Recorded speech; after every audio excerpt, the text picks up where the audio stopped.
Time to abandon ship. Oh no! Here we go.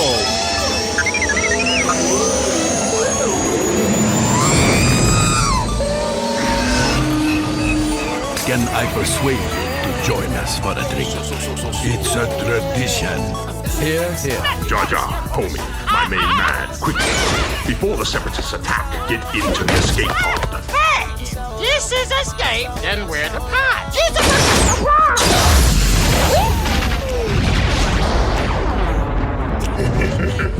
Welcome back to Star Wars Escape Pod. I'm your host, Josh. We have a very special guest, a friend of mine. His name's Darian, coming in to fill in for our regular co-host, Blake. And we're going to be chatting all about the latest Bad Batch episode, episode 12, Rescue on Ryloth. This is the episode which we return to the story arc that we saw in the previous episode with Cham Syndulla being captured. And it's about Hera going after the Bad Batch for help, a plea for help to try and rescue her family. So, very good episode. Lots to talk about. Lots of what ifs. Let's get into it with Darian.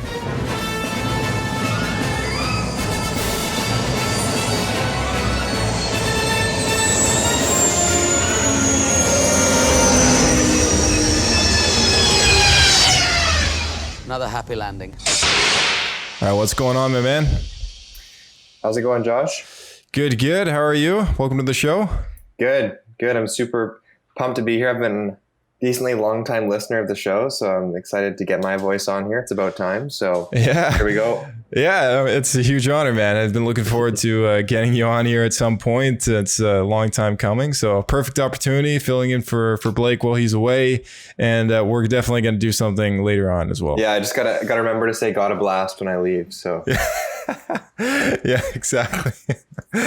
All right, so we got this insane second parter. I feel like this is the first time that we actually get an actual arc in this show, which is something that I've actually wanted for a while now. I was talking about a lot in the past, and I was like, yeah, something that was so great about Clone Wars was that they did these little story arcs, and now it just felt a little, I don't know, a little too much like Rebels for my taste with the individual single episodic stories going on. I like having these 2-3-parter, I don't know, story arcs, right? Like, it's just, you can get more in depth with what's going on.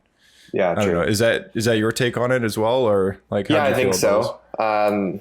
I mean, I'm working through Clone Wars again, and that's what you definitely, when you have a couple episodes to go through an arc, you, I don't know, get a lot more content and you get into the story a bit more, rather than some episodes that almost seem like they're fillers.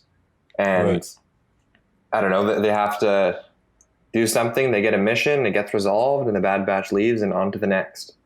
And that's not exactly what we've seen here, but we're looking for more. So Yeah. I like when we can dive more into stories rather than just 20 minutes of nothing. Yeah, it feels more cinematic when you have a few episodes to go through. Yeah, I see you got your R2-D2 mug there. That's very nice touch. Yeah, also a Disneyland find. Yeah. Yeah. So I rewatched the episode today. It's been a couple days since this episode came out. I know you watched it again recently as well. So we both got a couple things that we kind of noticed and this and that. I mean, I'll just start off by saying the Empire is just straight up lying to the people of Ryloth about Freetaw's death, and he's trying to blame it on Cham. And I like how this kind of carries over from the last episode, because they're more or less just, right away just getting into how much of a lying system the Empire really is, to the people that it protects, and that's the first thing I noticed, at least when I was watching. I was like, I like this. This is good. Yeah, it seems like we've seen it before in Star Wars too, and also just, I don't know, that's like a classic movie thing too, to have this like lying scene, especially with actually go on to your next point and I'll bring us back to what I was going to say. Sure. Yeah. No, what I find so interesting about it is that, you take the Republic and it slowly starts to kind of do this helix twist right into this evil thing. and it's such a it becomes such a normal thing for the Empire to just stab its own people in the back with whatever selfish reasons that, you know, they deem, you know, correct in their opinion, right? And so for them to get rid of their Ryloth senator, for them is like, oh, whatever, we don't need him. You know, Ryloth, backwater planet, we're just using this planet to mine some stuff, like do our jobs as the Empire does. We don't care about the people anymore. Like that's kind of their opinion on the matter. And the Ryloth people, like the Twi'leks, have never had a good time. Like they're never not being oppressed or in slavery or in chains, or, you know, it's terrible. And maybe I missed it from the last episode, but did the senator actually he said he was healing? I think that's another thing that they were just totally BSing about. Like, because he just got shot and killed last episode. Didn't he? Shot through the head or the neck or something. Yeah. And I'm like, man, of course they're gonna pull some sort of like, don't worry, he's gonna get better, everyone, but just so you know, Cham, the guy that you all look up to as your hero, he's the bad guy. He's the one that pulled this assassination attempt. And, you know, in actual fact, it's just the Empire killing one of their own people. Right. So it's classic move. Yeah. This episode, we finally got to see a probe droid. I thought that was pretty neat. I know we've seen some proto-probe droids before. I know Blake had noticed one in one of the previous episodes, one of the interrogation droids, like a prior model to that. So it's cool to see the technology of the Empire advancing as well. I'm kind of curious as to when we'll start to see like ships and vehicles that we recognize from shows like Rebels and, you know, the original trilogy and such, TIE fighters. It's going to be interesting, I guess, going forward, you know, seeing this evolution of Clone Wars transition into that new era. I liked with that probe droid too. I believe, I could be wrong, but I think it's was it Hunter that claimed that now the Empire is going to know where they are? That isn't that a similar line to what we saw in one of the older movies? Yeah, exactly. In Empire Strikes Back, you know, as soon as they destroy the probe droid, they're already aware that it's a live transmission. Whatever that thing sees, it just records and transmits. So yeah, it's cool that they acknowledge that scene and they're like, hey, we got to get out of here. Like, even though we killed it, it's like they know that it's too late, kind of thing. Yeah, it's too late. It's seen us, right? So yeah, that was a nice touch. Yeah, I can appreciate that. This show and The Mandalorian too. That would always pays respects to the first 3 Star Wars, or the first 3 that were created, and even the prequels and stuff. So yeah, it's really cool. Yeah, for sure. Yeah, I think, you know, any piece of Star Wars that tends to honor the stuff that George Lucas has done tends to be very successful. I mean, in my own opinion, I've tended to like those things a little more. The things that tries to root themselves in the saga that, you know, the 6 film saga, at least. Right. Yeah. I mean, even the spin-off films. I mean, like Rogue One, Solo. I thought that the way that they placed it in the timeline and, you know, really tried to integrate it was just pulled off so nicely. And you know, and I brought it up before on this show, but the appearance of Maul at the end of Solo was just such a great touch, you know, to a movie that you just do not expect it at all. But the mentality that they go into it with is like, oh yeah, this is a character that would exist in this time. He's doing what he does in this time. You know, why not, right? And we don't care if people haven't seen the animated shows or whatever. We're just gonna put him in there because it makes sense to the lore and to the story. And when they do that in these animated shows and in Mandalorian stuff, that's the stuff that I want to see. It's like, man, like that's you know, I don't know, the term, I don't know, fan servicing just really isn't kind of doing it justice for me when I talk about it like that. It's more like, this is how you tell a interwoven saga story, like, and how you do it correctly, kind of thing. Yeah. Like, yeah, it's a good example is what I would call it. For sure. Yeah. So did you have anything on your list you notice? I got a few more things here, but let's start going through some of yours. One of the things that I wanted to talk about was like Howzer. When he, like, I think by the end of the episode, I'm like, okay, I think he's good, we'll say. Like, I don't think he has bad intentions, but I feel like, I don't know, in past Star Wars fashion or as like an evil character, for when he was trying to get like the location of Hera, for example, when her parents were in like the cell, I was like, I wonder if he wanted that information to like find her and like capture her too, or actually help her. So I guess this leads into the conversation of like, what's up with him? How is he able to basically go against Order 66 and him, and also part of his squad? As we saw, a couple of them laid down their guns. So I thought they have chips. So do you have any intel into that? Yeah, that was kind of the next thing I was actually on my notes here, but so I'm glad you brought it up.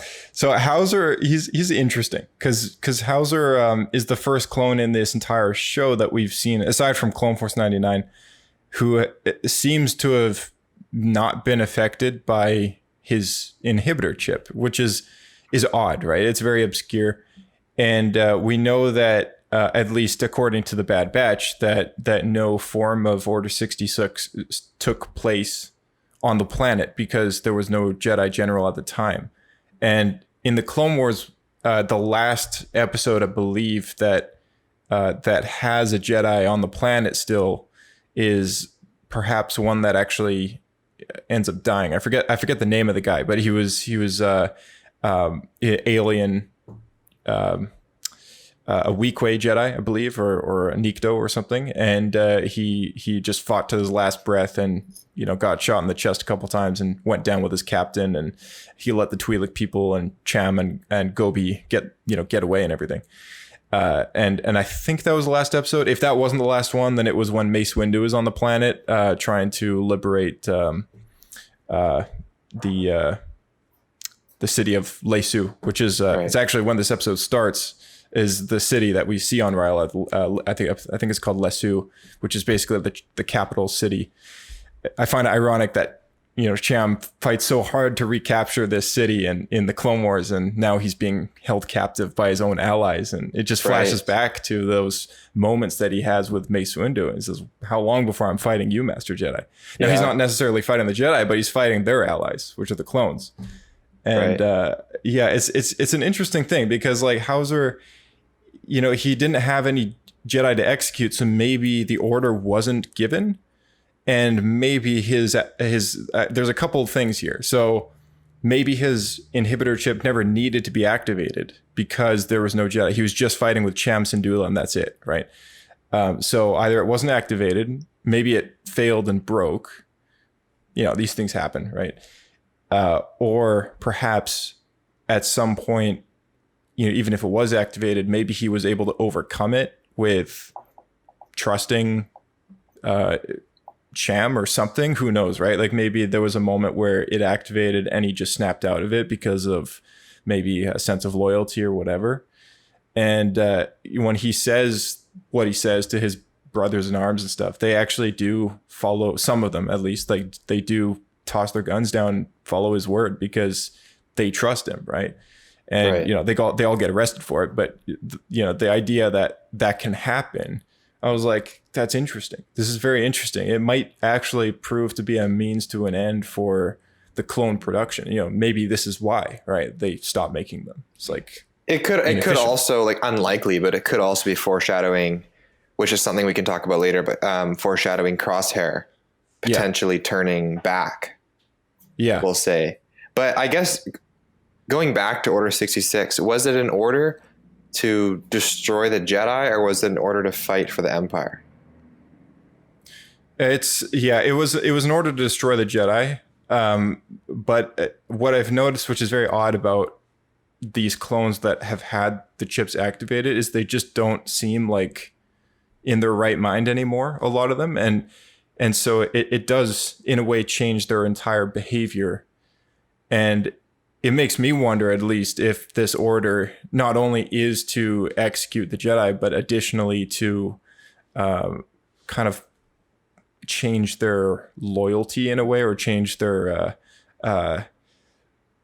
almost their influence over each other. Maybe there's just a little more kind of like gray kind of autopilot drone mode going on up there or something. Who knows? Like it's a weird, the brain's a weird thing. And it's like a weird, some of them now have like morals and ethics. And like can have a mind of their own, but it's almost like maybe because there isn't Jedi involved in this, they are able to be like normal clones, we'll say. Whereas if there was like a Jedi on Ryloth, maybe they'd be like doing whatever it takes just to take him down. I don't know. Yeah. You know, I find it really strange because we've seen so many times in the Clone Wars when the clones were these protagonists, and you know, they would help people, and some of them were a little more grumpy than others, but you know, they were there for these people that they didn't know, and they were doing what they were bred for, right? And in this show, we see them kind of making checkpoints and checking people's chain codes and this and that.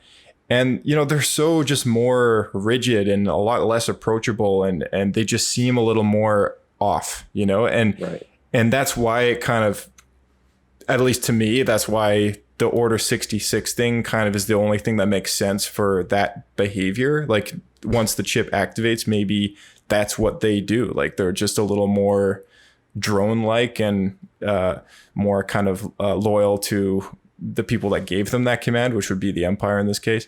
But then Howzer is just, he reminds you of the clones from the Clone Wars, where they're very much independent, free thinkers that just do what they feel is right, and as a soldier, right? And he seems to have retained that identity somehow. So it could be a very interesting story going forward, because so many numerous things could happen. I mean, everything down to even a toxin that relieves them of the inhibitor chip itself, right? Like anything, any kind of thing that would basically make the clones ineffective for the Empire to use could be the reason why they stopped making them in the first place.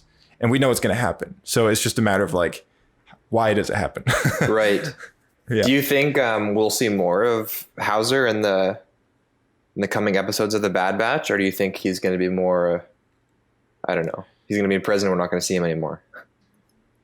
Yeah, you know, I think there's a story there, you know, like they didn't just introduce this character, I think, to be a throwaway sacrifice, and I'm convinced we'll see him again somehow, and this might actually feed into like what you brought up about Crosshair, because there's two possibilities with Crosshair. It's like either he gets redeemed, or you know, he you know, goes all the way through to dying in his corrupted ways from the inhibitor chip, right? Yeah. And you know, there's some of me wants that to happen in a way, just because we've seen so many redemption stories in Star Wars that it's like, it would not surprise me if he just turned back. But at the same time, it's like, I would be okay with it because it's Star Wars and that's what it's all about. So, you know, I'm like, neither one is going to tick me off or anything, but it would be a surprise if they did kind of pull a very solid attempt at, you know, driving him into being this villain and then killing him that way, you know. I don't know if did you look into the original Colin Trevorrow episode 9 script before they rewrote the movie? No, I didn't. So one of the plot lines for that movie was never to bring Palpatine back. It was to take Kylo Ren and make him what he always wanted to be, as just this villain. And it wasn't supposed to be a repeat of the Vader story. It was supposed to be a very new thing where this person was so enamored by becoming this dark side person, this dark side warrior, that's what he achieves, and he dies that way, right? So there was no redemption for Kylo Ren, and I think a lot of people may have not liked that, but you know, it didn't bother me when I read about it. I was like, it's something new, right? And like, I like things that are new to Star Wars, because when I see something new that hasn't been done before, it tends to just feel good. Like when I watch it, you know, like it could be weird stuff. Like there's some weird stuff in Clone Wars that, you know, with Mortis and this and that.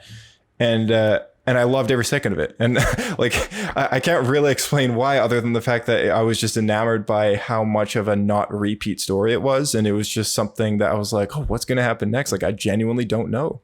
And, you know, it's too bad that we didn't get that movie because, you know, I think it would have been pretty good. But was that script created after episode 8, or was that like... Yeah. Okay. Yeah. Yeah. So from the beginning of planning the sequels, if you want to call it a plan, they had hired Colin Trevorrow to do episode 9 before Carrie Fisher died, and also before episode 8 came out the way it did, and you know, critics reacted the way they did and fans reacted the way they did. So they had this script that was almost doomed to fail because they no longer had Princess Leia. They no longer had, who was a very big part of that script for the final movie. And they also no longer had this respect for the trajectory of the story that they were headed in. So, you know, they basically pulled a 180, and Colin Trevorrow left, and they brought in JJ to come back and just kind of pull something out of his rear end to make the series work. But there would have been some really cool stuff in that original Colin Trevorrow script. And they went as far as doing concept artwork, and you know, I've seen some of these designs, and because they were leaked online, and I don't know, some of them at this point might be in the Rise of Skywalker Art of book, but reasons to look in that book for sure. It's some interesting stuff. One of the things that makes the Art of Episode 7 book so interesting is that it has designs of George Lucas's version of Episode 7, which is really fascinating because that's like where that trilogy would have gone, you know, where I would have loved to have seen it gone. Right. And, you know, another non-existent film or series of films that we just didn't get. How much detail of his ideal Episode 7 is there in that book?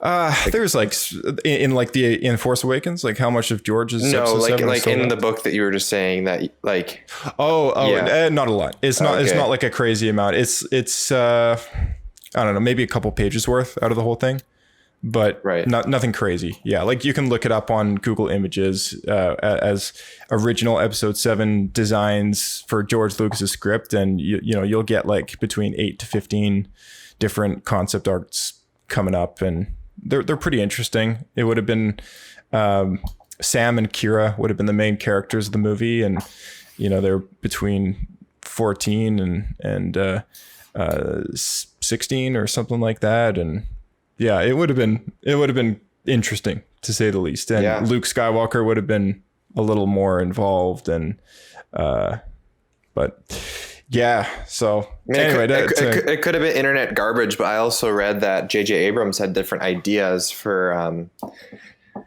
Episode 9, I guess, but wasn't allowed to do them. Like, for example, like Kylo and Rey like wouldn't have had a relationship and stuff like that. Yeah, he had like a whole different story, but yeah, interesting how things actually play out. I think totally. I mean, in the movie world, it's just there's so many people to please. I mean, like every producer and every CEO, and you know, it's a big corporation, and then you got the fans, and then you got the consistent story to try and make sense of it. Everything. Like he had a massive amount of like I tend to rip on JJ quite a bit, and I don't know, I do like I'm not a huge fan of his Star Wars movies, but Mission Impossible 3 is probably one of my favorite movies of that. It's probably my favorite movie of that entire series, and that was a movie that he did do. So you know, I'm giving him credit for that one. He's got some good stuff out there. It's just he had a big task on his plate for Star Wars, and I don't know if he was able to fully please everyone, but you know, it's no fault of his. Right. But yeah, so Bad Batch, you know, there's a lot of possibilities for Crosshair. I want to hear what you think. What do you think is going to happen? One thing that might be worth maybe even us watching together here is a friend and I both noticed right at the end of the episode where is it Lampard gives him the order like, okay, you can hunt them down. the look on Crosshair's face is almost like confused and then like a grin. Like it's almost like his chip is like, it's like, I don't know. Maybe I'm reading too much into it, but it seems like he thinks about like, he almost looks sad. Yeah. It's almost like he doesn't really know what to do at first, and then he kind of maybe switches back. Yes. Yeah. Yeah. I know what you're talking about. It.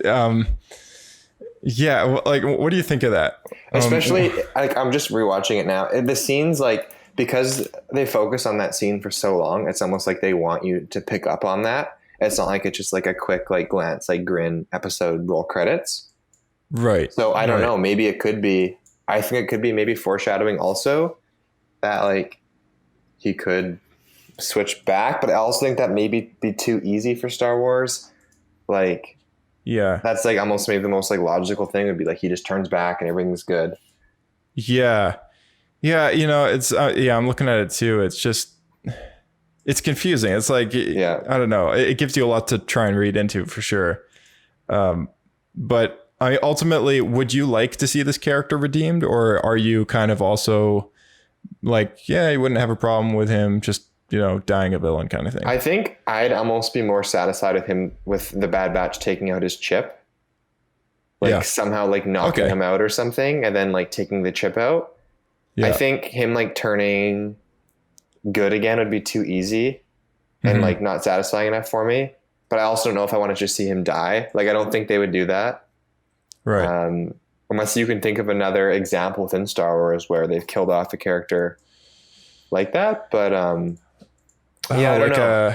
like a villain that's turned back and then I'm trying to think. Well, it's almost like I guess not like Kylo Ren, because he kind of like goes back and forth and then dies. General Hux. Yeah. But although for him it wasn't so much of a redeeming moment, it was more just like, I'm trying to screw this guy over and I care less about him than I do about you. So go on and help me out by doing that. And then he just gets shot. That was kind of a funny part of that. I'll give him that. That was pretty funny. Man, when I saw that, I just shook my head. I was like, oh man, like, I mean, it was unexpected, but I also feel like they built up this character to be so much more. And then they were like, I don't know what to do with this character anymore. Let's just kill him off. Yeah, but you can say the same thing with like Snoke. Yeah, totally. But yeah, like I'd be down with that too. Like, I could even then picture them doing something like he, I don't know, maybe he even overcomes his own chip somehow. Maybe this plays into the Howzer situation, however that works out. Right. And he ends up, pulling a Vader and, gets his redeeming moment by rescuing his friends one last time or something, and then gets the cap or whatever. Do you think that'll be like, I think what do we have, 4 more episodes left? Yeah, roughly, it's not very maybe? many. It's not very many. For, like, do you think this big one, right? like climax is going to be something to do with Crosshair and his, I don't know, lives or dies, or do you think it's gonna have something to do with Omega? Yeah, that's a good question, actually. Almost forgot about her. Yeah. I guess Omega is kind of the center point of a lot of what's going on.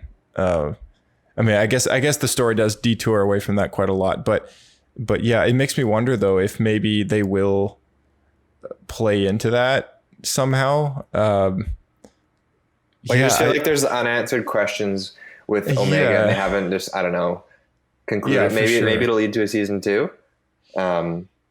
But we'll see. I feel like there's just so many ways.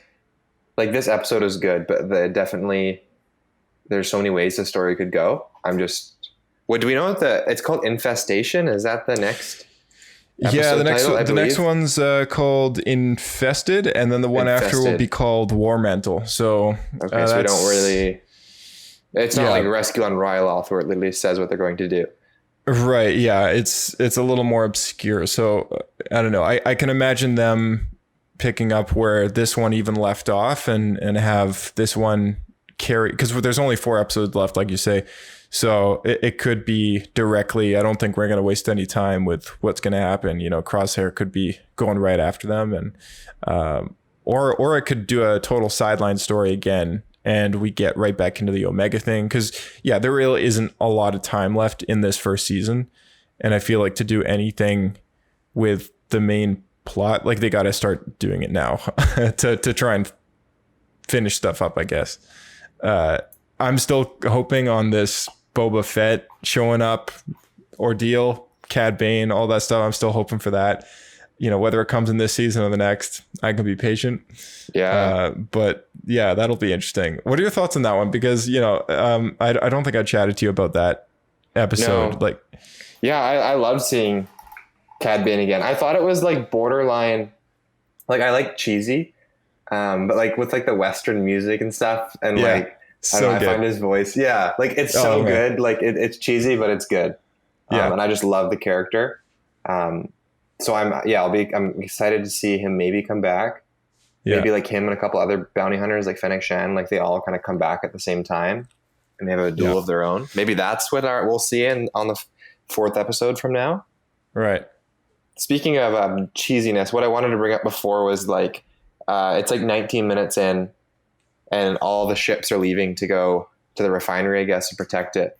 And Crosshair's like, no, like that's not their plan. I just feel like that's also like kind of like cheesy. It's like it's cheesy, and we've seen it in like every second evil villain movie, like where like just one person remembers, or like it's like so typical. Yeah. And we see that a lot in this series, but I don't know. I like it. Yeah, and I love like the like. I remember in high school, at least we called it like angry boat sound effects, like in movie trailers, like when you hear like that like horn sound. Mm-hmm. And every time we see like Crosshair, it does. I love like the music sound effects in this. Yeah, it's so intense. They've done a good job of making him very evil.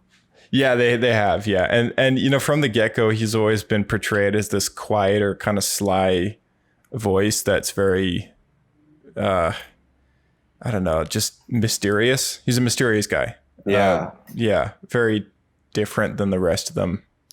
Awkwardly social kind of thing. You know, that's his personality. Keeps to himself quite a bit, and he's on the Disney Plus icon. He's like is he the first one on the tile, or is that Echo?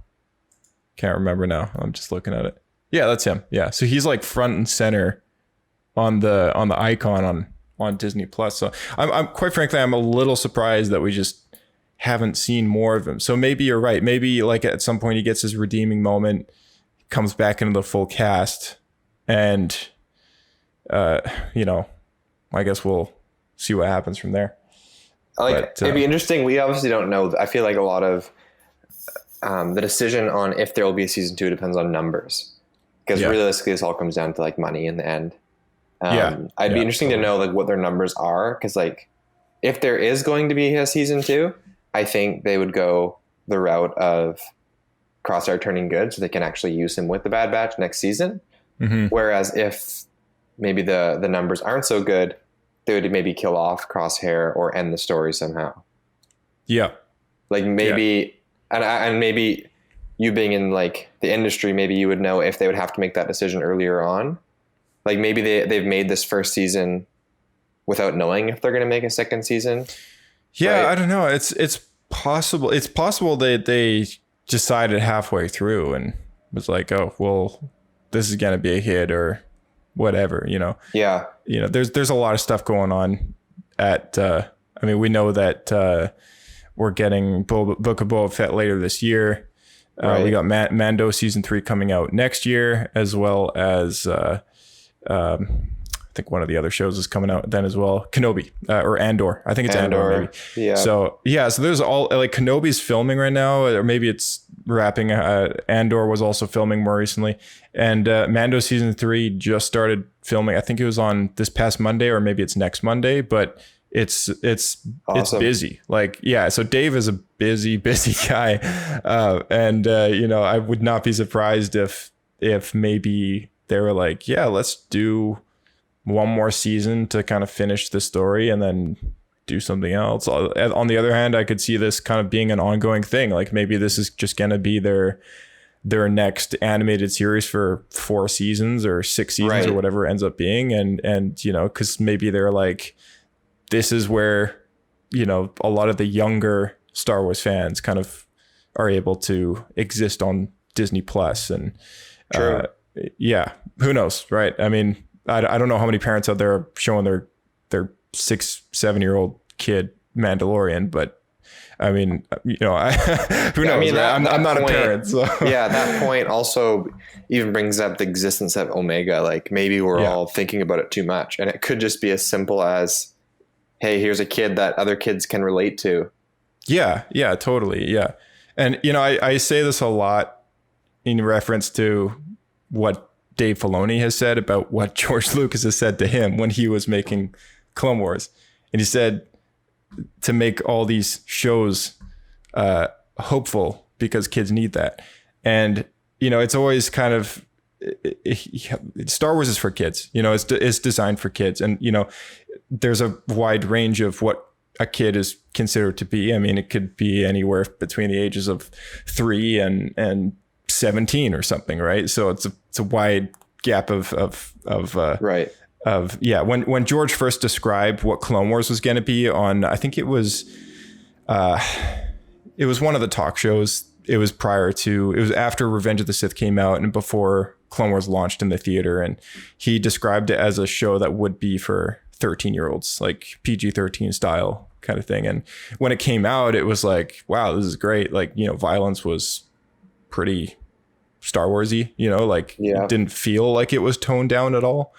And, Rebels, on the other hand, significantly was toned down quite a bit. Like it was easily for kids between ages 8 or even 7 and 12 or something like that. And so they took a back step a little bit because they had to abide by Disney XD, rules on TV. Of course, now with streaming services, they don't really have any of those restrictions. So they can kind of just pick their poison, design a show for whatever demographic they want. And, maybe they're looking at these live action shows going like, this is for the older fans. And, they're looking at Bad Batch going like, this is for the slightly younger fans, maybe. So, yeah, right. I wouldn't be surprised if we had a second season for sure. But there's one thing I got to bring up. Of course, because we've gone this whole episode without talking about Hera. Hera is a big character in Star Wars Rebels. She's arguably one of the main characters and has had many appearances in Star Wars since. She had a main role in Star Wars Squadrons, the campaign.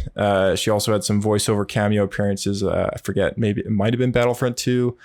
She's been in a couple books now. Like this character has really been well integrated into Star Wars at this point in time, including the Ghost showing up in Episode 9. Like it's, she's just been around for a while now. One of the first characters that Disney actually made when they bought the franchise. Like she was, she and Kanan were 2 of the first. Right. So having her show up as a young girl, in this episode and the last, and as well as the show kicking off with a young Caleb Doom, Kanan Jarrus as well. I've really loved that. Like I've quite enjoyed that. I wasn't as much of a fan of Rebels as Clone Wars, but to say like I still love the characters a lot. And I don't know, did you feel like this arc so far has just done her justice as far as giving like an origin story or something? Like I think so. Yeah. I mean, to be honest, I haven't seen Rebels. I've watched like the highlights of it to get, I don't know, the gist, but okay. I like that this wasn't forced at all. Like right. It just felt absolutely natural. Like you could watch this without like watching Rebels or any other Star Wars content, and you wouldn't even know that like they're actually just trying to show like a story of right. who this girl is. Right. But yeah, no, I really liked it. I like Chopper. I like that dynamic. Yeah, so, and to a viewer who hasn't seen Rebels, which is, I don't know how many people listening haven't seen Rebels, but like that's a true testament to like how a prequel can fit in and make things make perfect sense when you watch the original thing later, right? Right. So for you, like going in watching this first time appearance of Hera, it doesn't feel weird seeing it because, you've never known the character before anyways. And this is designed to be this first time experience that you see her anyways. Right. So yeah, I enjoyed it a lot. I was like, wow, this is like a great way to introduce the character. Cause the way I was introduced to the character was a book called A New Dawn, and it was the first ever Star Wars canon book that they made back in 2015 or something like that. And it was like an intro to Hera plus Kanan and how they meet and get the crew going kind of thing.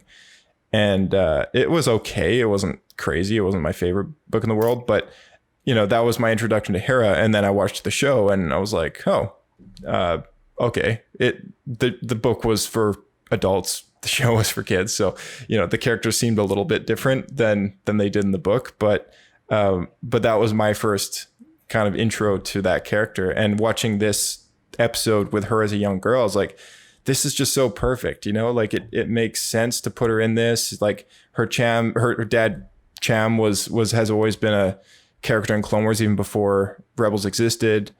And going back to Ryloth, it just naturally just fits into place to have that character show up. And you mentioned that her theme song that they play sounds so similar to Leia's theme song, right? Yeah. And, like when I was watching it, I was like, because I hadn't seen Rebels, I was like, are they does Leia have something to do with Rebels, or like why do they keep shoving this down our throat like that? But it makes sense. Like they're just trying to reference Rebels in the theme. And yeah. Rebels was very much stylized to be like original trilogy. Like everything down to the music was like heavily influenced by both John Williams, and the artistic style was heavily influenced on Ralph McQuarrie's concepts. So it's cool to see just like the echoes of that show kind of start to pull us towards it in these beginning seasons of the Bad Batch, because essentially if you watch everything in order, Bad Batch will kind of lead in that direction, as far as a lot of the characters we're seeing in this will then later pop up in that show. So it's cool to see those references, and so good to see Chopper and everything. With I was just reading about a ship, or the ship she gets rescued from. Is it in this episode or the last? Like it's like hidden maybe? Which ship was that? I thought it was like I just knew I was listening to another podcast actually on Star Wars, and they were saying how hidden there was like a ship. It was maybe like a B7 or something that like she flies or gets rescued in or something, and it's like hidden in this episode. Oh, really? Yeah. I actually didn't notice that. I could be completely wrong, because again, I haven't seen Rebels, so I don't know what ship they're talking about. Right. Yeah. A B7, did you say? Maybe I could be wrong. Interesting. Okay. All right. If anyone out there listening knows, send a tweet. I'll have to take another look and see. The B7 is a ship from Star Wars, but apparently B7 ship. B7 light fighter. Let's take a look here. Oh, okay. Was that one in the episode? Or maybe it was like last episode. Can't remember. Oh, is it the one that Gobi drives up to get the weapons or something? Oh, maybe. I actually can't remember. I'm just trying to spitball ideas as to where that's coming from. That's interesting though. It's actually been too long since I've gone through Rebels, so if there is a ship that has a cameo from that in this show, I don't know if I would catch it to be honest. But no, that's cool though. If that is the case, I feel like there's so many cameos in these shows where like, even in Mandalorian, for example, like I think it's the first episode where we see like one of the droids like going across the screen. Yeah. And like his head's like blown off, because like that's the one when like R2-D2 was selected by Luke, and like or the R5 unit. Yeah. I was watching like it was a Mandalorian gallery or something, and they mentioned that like they spend so much time. It's got like the oil stains coming out the back. Just doing like little Easter eggs and stuff like that, so I can appreciate it. Yeah, it's great. Yeah, I love that they do all that with these shows, and I feel like this arc was just such a great example of getting characters that we've seen before, but doing it in a way that just feels good. Whereas like other episodes, as much as I've liked some of the appearances that they've had, like some of them have just felt a little like did that really need to be that person? Right. I don't know. I maybe I've brought it up before on the show, but yeah, like Bib Fortuna, for example. I was like, okay, like Jabba's lackey, like picking up a baby Rancor from the Bad Batch. I was like, this, I don't know. Okay, I was like, I'm not gonna put up a fuss about it, but it's just, I'm like, would this really happen? Like, it's just such a small galaxy when it comes down to anything like that, and I'd like, yeah, like almost like useless or pointless cameos, but ones that also really don't make sense. Cad Bane, though, amazing, like great appearance of a cameo. I've quite liked the addition of Fennec Shand in the show as well. Like, I think it's a really also a cool, like what we would refer to as an origin story, because the only question I have is how she's managed to look so great for her age, like 20 something or 30 years later, she just looks the same. Yeah. Mind you, the actress Ming Wei Chang or something, she just keeps her looks for forever. I mean, ages very well, I guess. But didn't she play Mulan or something? Yeah, like she that? did. Yeah, she yeah. So she voiced the original Mulan from the 90s, like the Disney animated movie, right? And then then the mom or something, and then in the live she had action? she had like a cameo in like the she had a cameo at the very last scene in Mulan. And she also played one of the characters on Agents of S.H.I.E.L.D., one of the main characters in that cast. But I don't know, just the way that, like, how she looks for her age is pretty good. So I was like, okay, maybe they're drawing from that, because I would expect Fennec to be even a little younger than how she appears to be in the Bad Batch. But right, I don't know. Because to me, she looked the same, and it didn't help. She was wearing the exact same costume, but whatever. Yes. I mean, I think you guys talked about that. I think a few episodes back. Would have been a nice little costume switch up. But yeah, because they do it right. They do it with Boba. They do it with everyone, right? Like everyone gets a costume change. Even Cad Bane, like he had a costume change for the last season that he was intended to be in of Clone Wars, and they ended up just recycling it into the show. But yeah, characters get costume changes. It's not super uncommon. Like I'm kind of surprised that they decided to make the choice to keep her in the same clothes for close to 30 years, I guess it would be. Yeah. So, but you know, it's Star Wars. It's all fiction anyways. I mean, can't complain. True. But something Hera said at the very, very end of the episode, which I was like, oh, that's really cool, was that she thanks Omega for believing in her. And this really kind of hits home with her character, because she's in Rebels. She's a bit of like kind of like the mom character in a way of the crew of the Ghost. And she's the one that is normally trusting others and like believing in other people. And so it's cool to see how something good, like something so pure, like believing in someone, can spread, you know, across. And this is essentially like the roots of how a rebellion begins in the first place, is, you know, someone inspires hope in someone else to fight against the enemy, and, you know, so on and so forth. And it just spreads like a virus. Right. So, you know, what she says there, I was like, oh, that's so cool. Like that tells me that Omega and her insistence to get her brothers to do a favor and rescue Hera's family has had a long-term effect on her, and perhaps even a reason why she's doing what she does later in the first place. Right. So that to me was really cool. And I like how they ended off the episode in that way. So yeah. So you were satisfied by what we've seen of her? Like, there's nothing else you would have liked to see in her origin story, we'll say? Yeah, I mean, I thought they nailed it. I mean, it's I don't expect to see her again. If we do see her again, and especially in this season, I hope it's a pretty good reason. But you know, they managed to break her parents out, and you know, now I wouldn't be surprised if we saw them in the show again for sure. But in this season, I don't know if they've got time for that, and if they want to tell other stories. But But yeah, I thought they nailed it. And, you know, and what her mom said at the very end too, she said, if a war is coming, it will be their fight as much as ours. And, you know, she's talking about the Galactic Civil War, like just the rebellion versus the Empire. Like it's this huge thing, which is close to 20 years away at this point, or 19 or 18 years away. But it's like, you know, it's a big thing, and it'll take a while to build up to it. But, you know, they see it coming because, you know, they're on the right end of the scale, I guess you could say. Like they got the right perspective as to how this galaxy is gonna be when the Empire fully kind of comes to power. So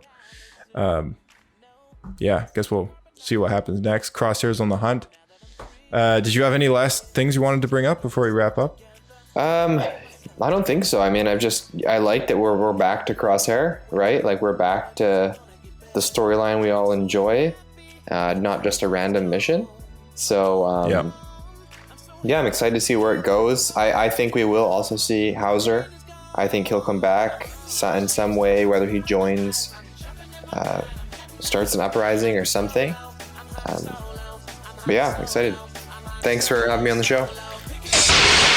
Thank you, Darian, for coming on the show and joining me talking about Star Wars. It's great. It's awesome. It's like a breath of fresh air every week to sit down with a friend and talk about the latest in a galaxy far, far away. We hope everyone at home enjoyed today's episode. And if you do us the huge favor of giving us a 5-star rating, send this podcast to a friend, a fellow Star Wars fan perhaps, and or even leave us a review on whatever podcasting platform you listen on. Would be a huge help. Helps with the algorithms, helps other people discover the show, and then keeps us motivated to keep doing this show. So lots of possibilities there to help us out. It's non-profit. We don't ask for any donations or anything like that. So if you do feel like tossing anything towards us, regardless, there's a link in the description that'll lead you to a website called World Vision, and you can get that same money to somebody who actually needs it. We got lots of stuff coming up on the show, as well as more Bad Batch. There is this endlessly promised episode. I keep talking that I'm going to do it. I'm going to do it soon. It's going to be an episode about Force powers and the Force factions, or I guess Force religions you could call them. Everything from the Jedi to the Sith to the Night Sisters and beyond is going to be covering all that stuff, as well as the mysteries behind the Force, the origins of a lot of this stuff, midi-chlorians, pretty much everything that has to do with the mystics of the Force is going to be in that episode. It might have to be a 2-parter, but you know, I'm still working on it, and I hope you guys really like that as well. Looking forward to having you back, and as always, may the Force be with you. We'll see you next time.